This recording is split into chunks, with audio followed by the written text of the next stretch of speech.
नमस्कार, मैं राजेश कुमार। आप देख रहे हैं सारण सच न्यूज।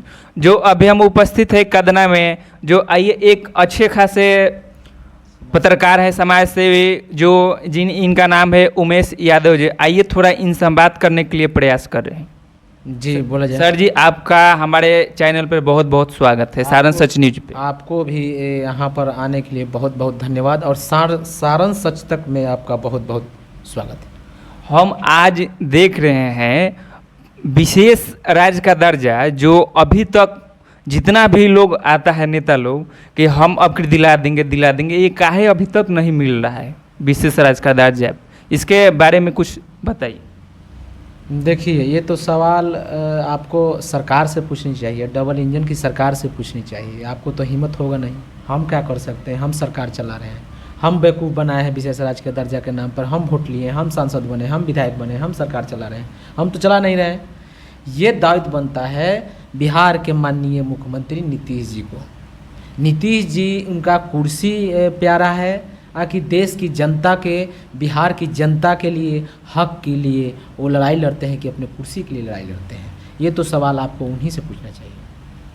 तो आपका इसके बारे में क्या राय है? हमारा राय यही है कि जो आज से 2005 के बाद जो नीतीश जी जब सत्ता में आए थे, तो उन्होंने सरकार जो चलाए थे 10 तक बहुत अच्छा सरकार चला था।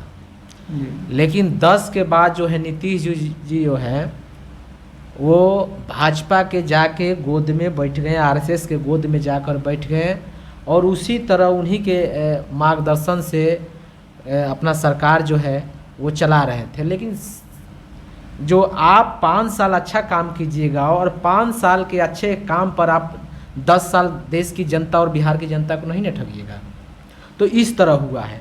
हमने 10 दिन अच्छा काम किया, 5 साल अच्छा काम किया और पाँच पूर्वज तक, यानी 5 पुस्तक तक हम नाम लेते रहेंगे कि अच्छा काम किया। आइए नहीं काम कीजिए, कहिएगा कि भाई 10 साल हमने बिहार को सिर्फ ठग कर रखे हैं। तो ऐसा नहीं चलेगा। बिहार की जनता फिर मौका आ रही है, 24 से 25 आने वाली है, अगला साल चुनाव है।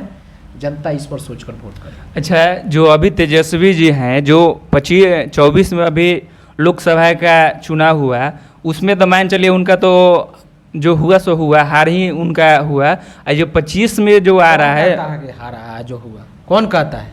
जीरो से, सुनिए, दर्शकों को कहना है ना दर्शक का क्या कहना है? वो दर्शक थोड़ी है हमारा। दर्शक तो 0 से 4 लाया, 0 से खाता खोला दर्शक ने, दर्शक दिया, जनता ने दिया, बिहार की जनता ने 0 से 4 लाया और 40 सीट पर जो गठबंधन जो है टक्कर दी है, 40 सीट पर जो है गठबंधन जो है अच्छी लड़ाई दिया है। तो कौन कहता है कि नहीं हार गई है? हारी नहीं है, 4 ही काफ़ी है केंद्र को अर्थी को उठाने के लिए। भैया कुशवाहा भैया, 4 ही नहीं लगता है अर्थी उठाने के लिए? तो 4 ही काफ़ी है भैया, इसी से समझ जाइए। बैरा पार घाट तक पहुंचा देगा ये 4 आपको। तो यही समझिए कि बिहार के जनता ने आँख खोल दिया है और ये तेजस्वी पर ही विश्वास जताया है बिहार की जनता ने। और जो है पिछला बार जब चुनाव हुआ था 19 में, तो बड़ी उम्मीद से लोग, यहाँ की जनता, बिहार की जनता ने वोट दिया था।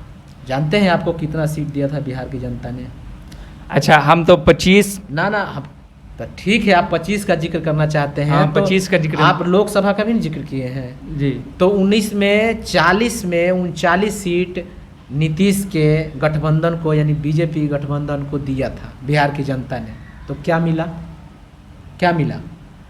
जब 40 में 39 दिया, कुछ मिलवे नहीं किया, तो ये 10-12 सीट बिहार की जनता दिया है, तो क्या मिलेगा? झुंझुने ना मिलेगा, दूसरा कुछ थोड़ी मिलेगा। अच्छा, ये जो अभी 25 में जो इलेक्शन आने वाला है, उसके बारे में आपका क्या राय है कि कैसे तैयारी तेजस्वी जी कर रहे हैं? इसके बारे में हमको हमारे दर्शकों को कुछ बताइए। कोई पार्टी का कोई नेता थोड़ी है और पार्टी के आदमी थोड़ी है कि हम बता दें कि पार्टी में क्या चल रहा है। तेजस्वी का जो सोच है, बिहार की जनता से जाकर पूछिए। तेजस्वी का जो काम है वो देश की जनता और बिहार की जनता से जाकर पूछिए, तभी ना आपको पता चलेगा। लेकिन ये बात निश्चित है कि 25 में जो है, चाहे वो बीजेपी हो, जदयू हो, कोई भी पार्टी हो, उनका जो है हालत खराब है तेजस्वी के चेहरा पे। अच्छा, जो एक नया ये पार्टी पूरा तबाही मचाया है जिसका नाम है जन सुराज, इसके बारे में आपका क्या कहना है? देखिए, जन सुराग का भी सोच बहुत अच्छा है और तीसरा मोर्चा को लेकर ये प्लान बनाया जा रहा है। अगर देश की जनता, आप अभी देख सकते हैं, अभी बिहार में हम देश का नहीं कर रहे हैं, बिहार में आप देख सकते हैं कि रुपौली का भी चुनाव हुआ था, विधायक का उपचुनाव। जी जी। तो वहाँ पर जो है ना जदयू यानी एनडीए को जनता ने नकारा, उसके बाद में ये इंडिया गठबंधन को भी नकारा वहाँ की जनता ने, और तीसरा जो है चेहरा निर्दलीय के रूप में शंकर सिंह को वहाँ की जनता ने चुना। तो अगर ये बिहार में 243 सीट पर अगर जनता ये दोनों से उबक चुकी है, यानी दोनों को नहीं चाहती है, तो निश्चित है कि प्रशांत किशोर की पार्टी जो है वो आने वाला है, वो निश्चित है कि बिहार की राजनीति में प्रभाव इसका होगा। आपसे एक मेरा और सवाल रहेगा कि ये बिहार में लग रहा है कि जैसे पुल है, पुल का बारिश हो रहा है, बार बार जहाँ देखिए वहीं पुल का चर्चा हो रहा है, बार बार पुल गिर जा रहा है, इसके क्या कारण? इसका तो जवाब सिस्टम देगी ना, सरकार देगी कि भाई ऐसा कहाँ हो रहा है। यहाँ तो 24 का चुनाव था लोकसभा का, उसके बाद में ये देखा गया कि भाई हड़बड़ जल्दी कराया जाए, ताकि एक मैसेज दिया जाए कि सरकार जो है एनडीए सरकार बहुत अच्छी काम कर रही है। तो जानते हैं आपकी हड़बड़ी के काम गड़बड़ी होता है। और तो इस पर नीतीश जी का इस पर जवाब देना पड़ेगा नीतीश जी को। और कहा किए हैं कि पूरा बिहार के जितने भी पुल हैं सबको बंद कर रखे हैं। कितना परेशानी है आपको पता है? बिहार की जनता को ठगा जा रहा है, कम परेशानी नहीं है। आप अगर यहाँ से 10 डेक के लिए अगर आप पार होना चाहते हैं नदी नाला से, एक पुल है तो जैसे लग रहा है कि 5 किलोमीटर दूर जाकर आप घूम कर तब जाइएगा, ये स्थिति बना हुआ है बिहार में। ठीक है, आइए एक है विनय कुशवाहा जी, जो आइए थोड़ा उनसे हम बात करते हैं। सर जी, आपको हमारे चैनल पे बहुत बहुत स्वागत है। आपको भी बहुत बहुत धन्यवाद जी। आपसे मेरा ये सवाल रहेगा कि अभी इतना सारा रेल हादसा हो रहा है, इसका कारण क्या है? इसका सरकार दोषी है कि इसमें लापरवाही बहुत ज़्यादा हो रही है? इसके बारे में आपका क्या कहना है? हमारे दर्शकों को कुछ बताइए। देखिए, सरकार को सुरक्षा मानकों को पूरा करना चाहिए, और जो भी तकनीकी खामियां हैं, आज तकनीकी रूप से भारत काफ़ी आगे बढ़ा है और उसका उपयोग किया जाना चाहिए और उसमें सुधार किया जाना चाहिए। रेलवे की काफ़ी विश्वसनीयता है पूरे देश में, पूरी दुनिया में भारत की रेलवे की विश्वसनीयता, उसको बरकरार रखने के लिए सरकार को रेलवे मानकों को पूरा करना चाहिए, और जो भी कमियां हैं जो भी उसकी जांच किया जाना चाहिए और उसमें सुधार किया जाना चाहिए। तो यानी रेल का भी बहुत ज़्यादा दुर्घटना रहा है। ऐसा अगर रहेगा तो कोई भी रेल से यात्रा करना नहीं पसंद करेगा, इसके बारे में क्या आपको कहना? देखिए, दुर्घटना तो आकस्मिक चीज़ है, होता है, लेकिन जो भी उसमें ये जो रेल हादसा हो रहा है इसके बारे में आपका थोड़ा बताइए। देखिए, रेल हादसा या कोई भी हादसा एक आकस्मिक घटना है, वो होते रहता है। हालांकि सरकार को जो उसमें कमियां हैं जिस कारण से ये दुर्घटना होता है, उसको तकनीकी रूप से उसकी गहनता से जांच किया जाना चाहिए। और जांच टीम का जो रिपोर्ट है, सरकार को उस पर पहल करना चाहिए, रेलवे को पहल करना चाहिए, और उस पर जो भी है कड़ा से कड़ा व्यवस्था उसमें सुधार करना चाहिए। रही बात नैतिकता की, बिहार के बहुत सारे रेल मंत्री हुए, जगजीवन बाबू से लेकर के रामविलास पासवान, नीतीश कुमार, लालू प्रसाद, जॉर्ज साहब सहित कई लोग रेल मंत्री हुए, लेकिन हमने तो कभी नहीं देखा है कि कभी दुर्घटना होने के बाद किसी रेल मंत्री ने अपने पद से रिजाइन दिया हो।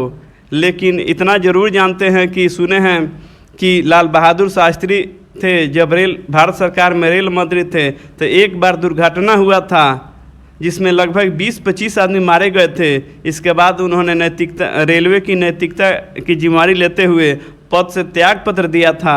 लेकिन आज वैसे लोग नहीं है, वैसे जिम्मेदार लोग नहीं है, नैतिकता नाम की कोई चीज़ नहीं है। नेताओं में नैतिकता, अनैतिक मूल्यों का बिल्कुल ह्रास हो गया है, खत्म हो गया है। आप दोनों आदमी से मेरा एक सवाल रहेगा कि ये जो जैसे इलेक्शन ख़त्म हुआ, ये बताइए कि ये रिचार्ज का जो दाम है इतना आसमान छू रहा है, 25% 30% बढ़ जा रहा है, इसके बारे में क्या कहना है आपको? देखिए, महंगाई को कंट्रोल करने का काम यह, चूँकि सेंट्रल का मामला है, केंद्रीय सरकार का मामला है, केंद्र सरकार को इस पर पहल करना चाहिए और भारत के जो कंपनी है, जो सरकारी कंपनी है, उसको पुनर्जीवित करना चाहिए। एक समय ऐसा था कि भारत का BSNL कंपनी, लाभ में चलने वाली कंपनी, आज घाटे में चल रही है और उसके BSNL से लोग कमा करके अरबपति हो गया, कंपनियां इतनी तरक्की कर गई। अब BSNL आज अपने दुर्दिन पे आंसू बहा रहा है। इसको सरकार को इस पर पहल करनी चाहिए और जो भी सरकारी कंपनी है उसमें को बढ़ावा देना चाहिए, उसको पैकेज दिया जाना चाहिए, ताकि चूँकि सरकारी कंपनी जो होता है नफ़ा नुकसान नहीं देखता है, जनहित के मुद्दों पर जनहित के लिए काम करता है। और इनसे भी बात करने के लिए प्रयास कर रहे हैं कि ये BSNL के बारे में क्या कहना चाहती है, कंपनी कैसी है? इलेक्शन ख़त्म होते ही महंगाई चरण पे इसका जिम्मेवारी देखिए, जिसका लाठी उसी का भैंस रहता है। ये सरकार सूट बूट का सरकार है, अंडानी अंबानी का सरकार है, अंडानी अंबानी का कंपनी है, इसलिए इस कंपनी ने अपना मानामानी कर रही है। सरकार के छत्रछाया में ये लोग जो है काम कर रहा है। तो आप बोल रहे थे कि BSNL कैसा कंपनी है? BSNL एक बढ़िया कंपनी है और इसका उस टाइप को कर दिया गया है, जिसका बोले नहीं कि जिसका लाठी उसका भैंस। कोई ऑप्शन जनता के बीच में नहीं छोड़ा है कि आप दूसरे कंपनी में जा सकते हैं, उसका कंपनी का मतलब नेटवर्क जो है सही ढंग से नहीं है, तो आप मजबूरी में आप घुटना पड़ेगा, आपको मजबूरी में आपको रहना पड़ेगा। आरक्षण के बात बोले, आरक्षण ना सरकारी में आरक्षण, ना सरकारी रहेगा ना आरक्षण रहेगा, इसलिए आरक्षण को भी ख़त्म किया जा रहा है। इसलिए जो जनता जो है ऊब चुकी है और आपके इससे आगे क्या कहें हम जो। ठीक है, आप सभी को मेरा वीडियो देखने के लिए बहुत बहुत धन्यवाद।